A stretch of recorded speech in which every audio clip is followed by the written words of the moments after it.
Now, with us this morning, to review the papers are writer and academic Mo Lovett and broadcaster Pete Price.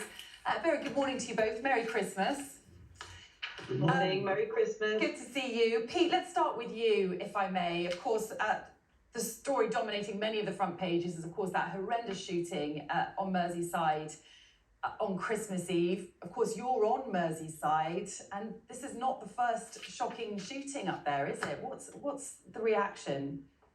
It's not the first. It's a dreadful time. People are incredibly angry. I live on the Wirral. For those people who don't understand, the Wirral is a peninsula. Across the water is Liverpool, and we're a community called Merseyside. There's been a lot of shootings, sadly, in Liverpool, but this is alien to us on this side of the water, and it's been really shocking. The police were on it, so fast, because Merseyside police do a phenomenal job under these very difficult circumstances. She was a beautiful young lady. It was apparently 10 minutes before Christmas Day. She was having a party. She got caught up in this pub. She got caught up in the middle of a shooting, it appears, and it's just dreadful. 4 people have been injured. 1 is critically ill now as we speak.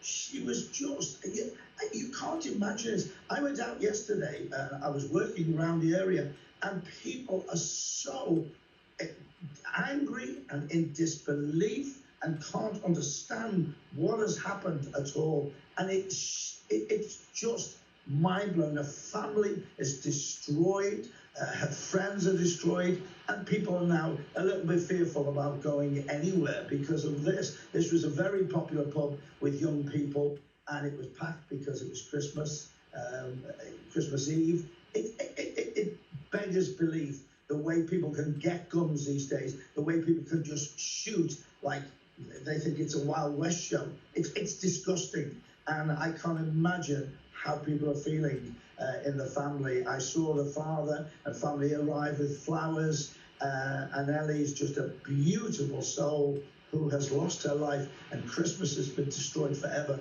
for many, many people. Yeah, absolutely. I mean, poor family. And of course, the police say that Elle wasn't the intended target, but of course, absolutely tragic. Ellie, sorry, I should say. Mo, do you want to add anything to that before we move on? Well, only the fact, to reinforce how tragic it is. It's sort of a story we can all relate to. The first Christmas out of COVID restrictions, a group of friends celebrating the turning of Christmas into Christmas Day, and this tragedy befalls them. I think we can all relate to that because it could have been any one of us, and I think that's what makes it so tragic. And it's not surprising that a close community like that feels it's an attack upon them, because it is. I mean, how dare somebody so mindlessly destroy the lives of so many people in that one instance? It's tragic. Yeah, absolutely. Moving on, Mo, the Daily Telegraph front page. You've highlighted this story that energy companies are increasing customers' direct debits even when their accounts are in credit. What's all this about? Yeah, I'm afraid I'm a little bit obsessed with energy bills at the moment, probably like a lot of other people. This is an investigation by The Telegraph that finds that energy companies are keeping hold of almost £2 billion of customers' cash. And basically what they're doing, they're continuing to increase direct debit amounts, even when the customers are in credit themselves. And in many cases, by thousands of pounds in credit. One woman that The Telegraph found, one customer said she's handed over £2.5 grand last year for energy she hasn't even used, and she barely had the heating on. Essentially, it's coming up in some of the accounts of some of the companies as deferred income. So basically, they're hanging on to this, and they've been sort of criticised for kind of using it to prop their businesses up by a former Ofgem board member, Christine Furnish, in the Telegraph there. Centrica, who owns British Gas, who are said to have had sort of nearly 600 million of customers' money in abeyance, have said that it's ring-fenced, that it is ring-fenced and it's not being used as kind of, capital, working capital. But, needless to say, when people are having these increased bills, it probably rankles quite badly that the energy companies are able to do this. Pete, you want to say something? Do you want to jump in there? I do indeed. I think the energy companies are a disgrace. If they were kind and thoughtful like they're trying to make out, they would give some of this money back now, because this money should be in the pockets of people who are struggling, and we know everyone's struggling. So if they were caring as they say, give the money back now and help the public out there. Yeah, and another source of dismay for many people around the UK, energy is one thing, but also trains, Pete. You know, we've had a lot of rail strikes recently. They'll be carrying on into the new year as well. And then this investigation by The Guardian shows that the service is pretty poor, even when it's running a full service. I think poor is an understatement. I go back and forwards to London a lot.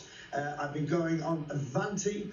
One train I went on, 9 carriages, 9 full carriages, not one toilet was working, and we had to have a toilet stop at Rugby.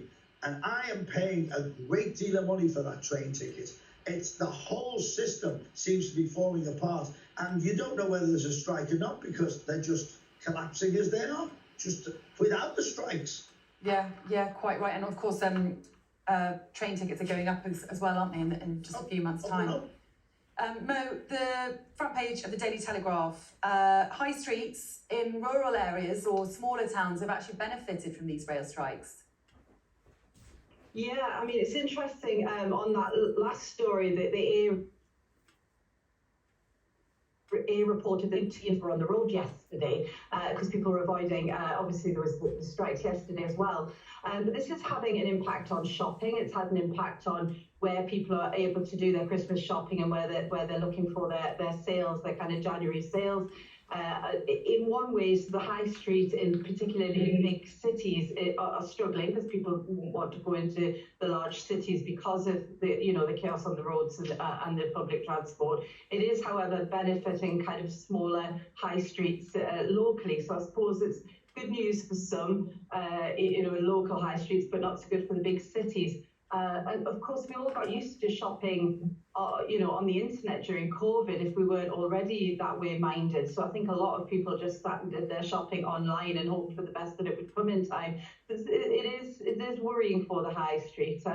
But you do hope as perhaps some of the chaos subsides, as people get used to going out more, that we'll have more of a lively public square, because I quite enjoy shopping in person. I'm not so keen on shopping online. Yeah, I think many still are, aren't they? I mean, let's end with something slightly lighter, shall we, Pete, after all this grim news around.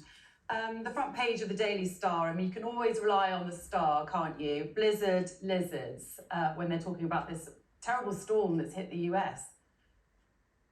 It's a terrible story, though. I mean, it's amusing where they put it. What they're saying is iguanas fall out of the trees with the cold weather. That's the basis of this story. But I've just come back from New York, and thank goodness I got back in time before the weather set in, because it really does struggle. I think 55 people have died so far. It really is bad weather this time. And yes, the Star have given us a lovely amusing title, Blizzard Lizards. And I wanted to pick this story anyway, because if you go online and put Pete Price and lizards, you'll understand why. Won't do it now. But it is a serious story, because there is a serious Next hour, side I'm to it. really sorry. Pete and Mo, thank you so much. See you next hour, and more on our top stories at the top of the hour. Stay with us.